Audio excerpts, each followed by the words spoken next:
Hi, after I say hi to you, I'm also going to remind you that I have all around the world 55 years of clinical experience, and that I'm also trained and certified in 20 different uh, methodologies or types of psychotherapy or interventions for people who are struggling with emotional psychological issues.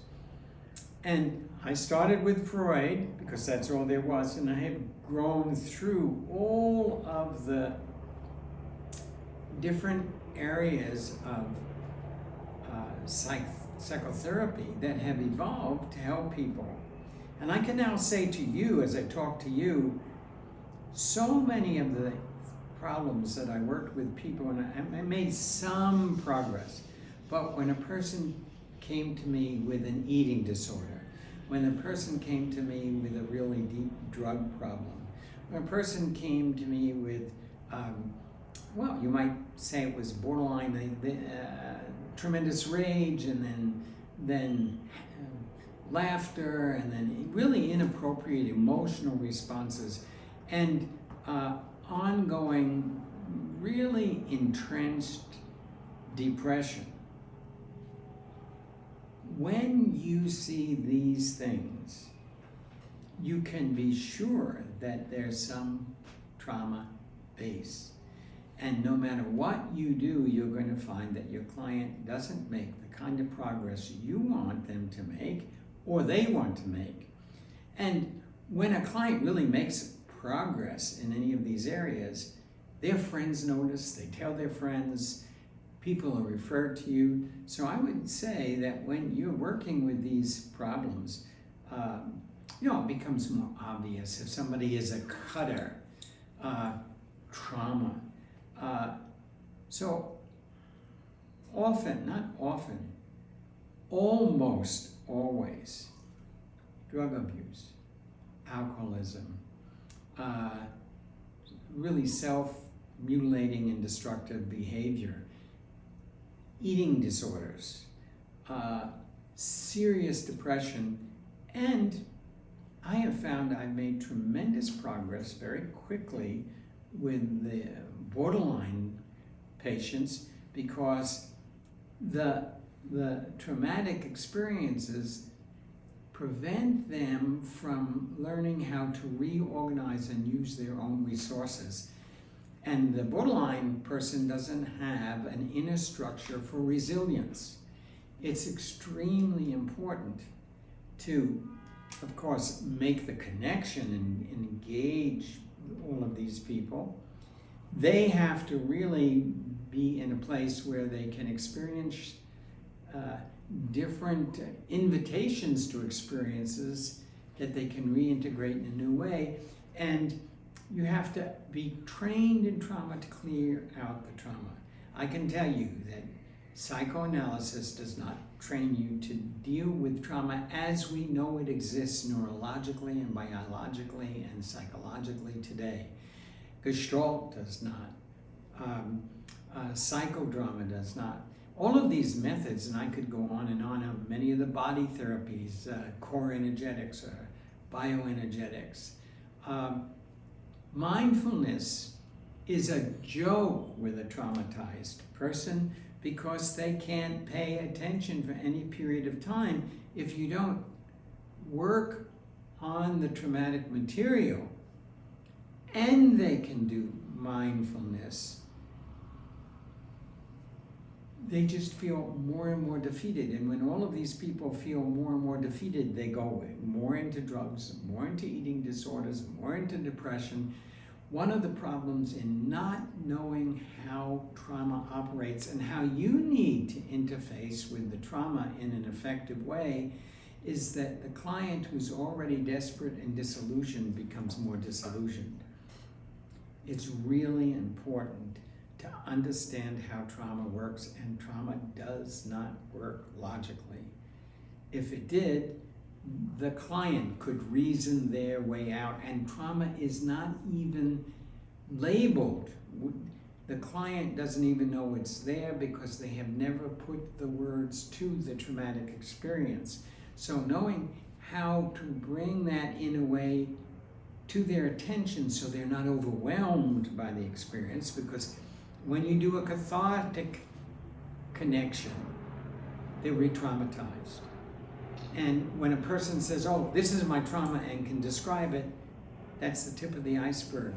There's a huge part of that traumatic experience that has occurred when the intellectual part of the brain was turned off, so they never attached a verbal way of describing it.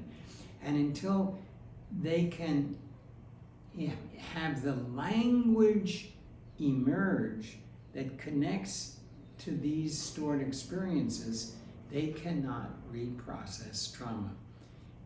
It's really important, and I can say after 55 years, and I work very quickly and very successfully with trauma, and yes, there are many other things that what you know can be applied. Do not apply the psychotherapy you know to trauma, because it will make it worse until you know how to work with trauma. And that includes, I can tell you from myself, that the traumas that I hadn't started the healing process never came up in my clients, because as soon as I would non-consciously detect, uh-oh, this is an area I haven't even looked at in myself, I would give non-verbal messages. We don't go there. And it has been very rewarding as I started to process my own traumas. It doesn't have to be completely processed, of course, but as I accepted, yeah, that was trauma, and started to process, surprise, surprise, suddenly clients were talking about the kind of trauma that I had begun to accept in myself.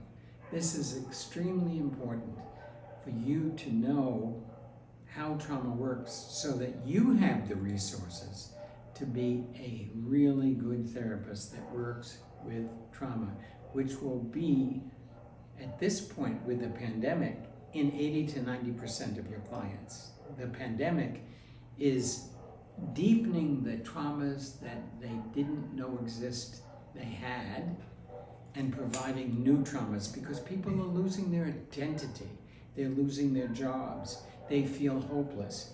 This all produces trauma. Okay, to continue in this video, so can we say that sometimes people cannot be without alcohol, cannot be free of drugs because they don't deal with the trauma? Yeah. So can you mention more about that?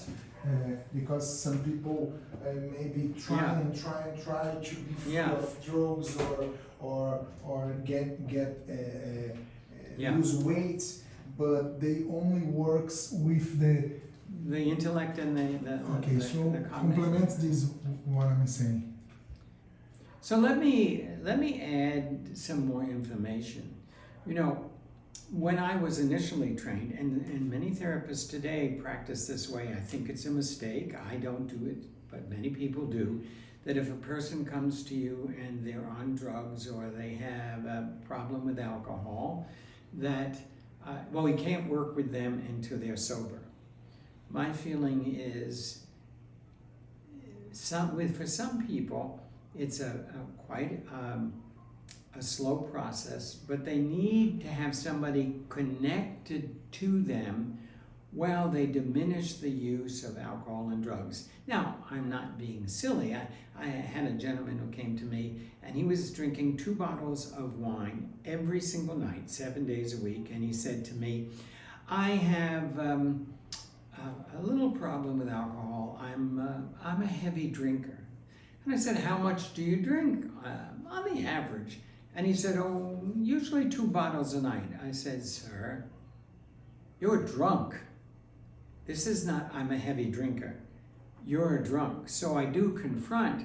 But one of the problems is that many people who really know they have a weight problem or an eating disorder, or they really try to get off drugs and alcohol, all of this is used to mask the tremendous wound that different types of trauma have left. So if you have trauma training, you can give them all sorts of positive support and resources, and I highly recommend the AA programs for drugs and alcohol, because they need a network to support them as they sober up. But if at the same time in your treatment you are gently starting to work through the initial traumatizing experiences, they don't need to self-medicate. If you work with them, and good trauma training teaches you to only go as fast as the slowest part of them feels safe to go. Trauma treatment works when it's slow. If you try and do the dramatic stuff, if you try to work through trauma very quickly, boom, boom, boom, you're going to re-traumatize your client. They will get worse, I can guarantee it. I've seen it over and over with people I've supervised. You know, oh, but it was so important we work on it.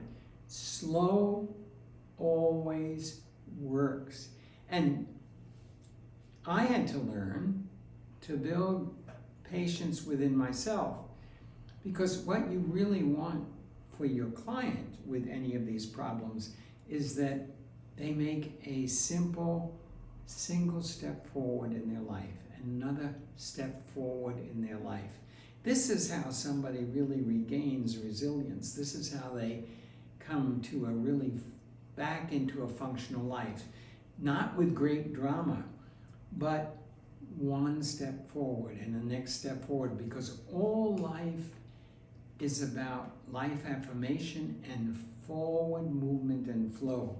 And one of the things you really need with trauma is to face it, but in a way that the person can experience it, but still observe. As soon as it absorbs them, if they're screaming and yelling and beating on pillows, if they're so hysterical that they can hardly speak in a session, you've done bad work, because that's re-traumatizing. They have no distance to begin to contemplate. They have to go into an inner awareness, and from that inner awareness, a sensing of what it means to them. It's a sensing of the feelings, and what does that trauma mean to them? Because I guarantee you, whatever you think the trauma means is what you think it means. It's often very different for the client. Once you have what that trauma meant for them, and slow always works, step by step by step, and I've seen, I can't remember a client that didn't succeed in stopping their drinking or their drugging or eating and managing a very healthy diet. Once we had the connection and the right rhythm and speed, and begin to resolve the trauma, then they may need additional resources, or you can make suggestions as to where they can look within themselves and they can discover resources.